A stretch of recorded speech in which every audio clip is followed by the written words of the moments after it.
Top ಅನ್ನ ಮುಗಿಸ್ಕೊಂಡಿದ್ದಾರೆ. Kargil war ನಲ್ಲೂ ಕೂಡ ಇವರು ಪಾರ್ಟಿಸಿಪೇಟ್ ಮಾಡಿದ್ದಾರೆ. ಇವರಿಗೆ ಅಬ್ದುಲ್ ಕಲಾಂ ರಿಂದಲೂ ಕೂಡ ಪ್ರಶಸ್ತಿಯನ್ನ ನೀಡಲಾಗಿದೆ.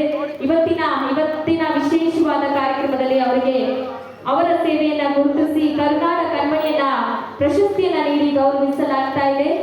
Major BK. ಕುಮಾರಸ್ವಾಮಿ ಅವರಿಗೆ ಜೋರಾದ ಚಪ್ಪಾಳೆ ಬಗ್ಗೆ ಕಾರ್ಯಕ್ರಮದಲ್ಲಿ ಅಂತ ಹೇಳಿ ಕೇಳ್ಕೊಳ್ತಾ ಇದ್ದೀವಿ.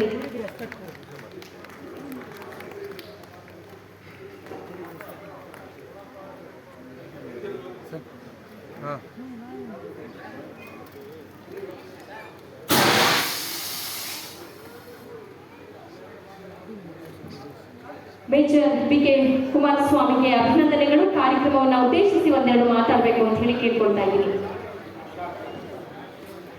ಎಲ್ಲರಿಗೂ ನಮಸ್ಕಾರ.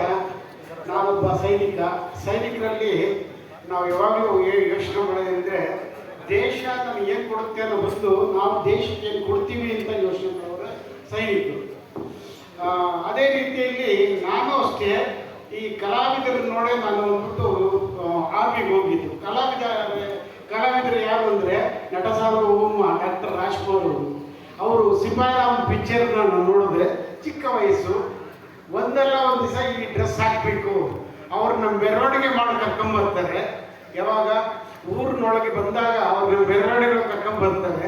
ಅದನ್ನು ನೋಡಿದಾಗ ನಮಗೂ ಸಂತೋಷ ಆಯಿತು. ನನಗೂ ಒಂದು ದಿವಸ ಕರ್ಕೊಂಬರ್ತಾರೆ ಅಂತ. ಆದರೆ ಇನ್ನೊಂದು ಯಾರು ಕರ್ಕೊಂಡು ಹೋಗಲಿಲ್ಲ. ಇರಲಿ ನಾವು ಬೆಂಗಳೂರಲ್ಲಿ ಯಾರು ಅಕ್ಕಪಕ್ಕ ಮನೆಯವರಿಗೆ ಗೊತ್ತಿರಲ್ಲ ಇವ್ರು ಯಾರು ಅಂತ. ನೀವು ಹೇಳ್ತಾ ಇದ್ರಿ 108 ಅವಾರ್ಡು 128 ಅವಾರ್ಡು ಇದೆಲ್ಲ ಹೇಳ್ತಾ ಇದ್ರಿ, ಯಾರಿಗೂ ಗೊತ್ತಿಲ್ಲ. ಅಬ್ದುಲ್ ಕಲಾಂ ಅವಾರ್ಡ್ ಇದೆ, ಯಾರಿಗೂ ಗೊತ್ತಿಲ್ಲ. ಈ ಥರ ಜನಗಳು ಬೆಂಗಳೂರಲ್ಲಿ ಯಾರ ಬಗ್ಗೆ ಕೇರ್ ಮಾಡ್ಕೊಳಲ್ಲ. ಅದರಲ್ಲಿ ನನ್ನ ಸ್ನೇಹಿತರಾದ ಶ್ರೀನಾಥ್ ಎಷ್ಟು ಅವ್ರನ್ನ ಚಿಕ್ಕ ವಯಸ್ಸು ನಾವಿಬ್ಬರು ಒಂದೇ ಥರ ಕ್ಲಾಸ್ಮೇಟ್ ಥರ ಅಷ್ಟು ಹತ್ತಿರದಿಂದ ನೋಡ್ತಾ ಇರ್ತೀನಿ. ಎಷ್ಟು ಆ್ಯಕ್ಟಿವ್ ಆಗಿದ್ರು ಅಂದರೆ ಒಂದ್ಸಲ ನಮ್ಮ ಒಂದು ಹಾಡಿದೆ ನೋಡಿ, ಆಡಬೇಕು ಕರಾಟೆ ಆಡಬೇಕು, ಅದರೊಳಗೆ ಇವ್ರು ಹಾಕ್ಕೊಂಡಿದ್ದಾರೆ. ಅಂಥ ಒಂದು ವ್ಯಕ್ತಿಯನ್ನ ಈಗ ಬಂದಾಗ ಈ ಸ್ಟೇಜ್ನಲ್ಲಿ ನೋಡಿದಾಗ ತುಂಬ ಖುಷಿ ಆಯಿತು. ಅದೇ ರೀತಿ ತುಂಬ ಹೃದಯದ ಧನ್ಯವಾದಗಳು ಸರ್ ನಿಮಗೆ.